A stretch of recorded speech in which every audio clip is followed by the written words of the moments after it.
magacaygu waa injineer maxamed caydi dirin wasiirka wasaaradda isgaarsiinta warfaafinta hidaha iyo dhaqanka ee dalxiiska dawladda Puntland waxaan ahay macmiil isticmaala adeega IBS Banki waxaan isticmaalaa kaarka master kaarka waxyaabaha aan kaarka anigu isticmaalo waxa kamid ah waxyaabaha aan online ka ku gato inta badan oo maartay cash markaad waxaad dalbanayso aadan laga ogolayn inaad hadaad goobta joogin aadan cash diri karin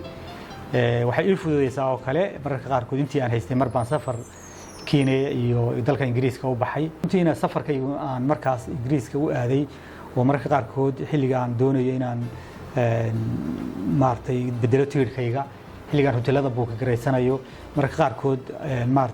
xilli dhaqso badan inaan ama tigidh helo ama hotel buu ka gareysto waxay iga caawinaysay runtii inaan si degdeg ah ama aan u baahdoba inaan kaash helo aan adeeg kale ku qabsado wuxuu ii ahaa fursad aad u wanaagsan oo ii fududeysay way ahay waxaan celinayaa teamka IBS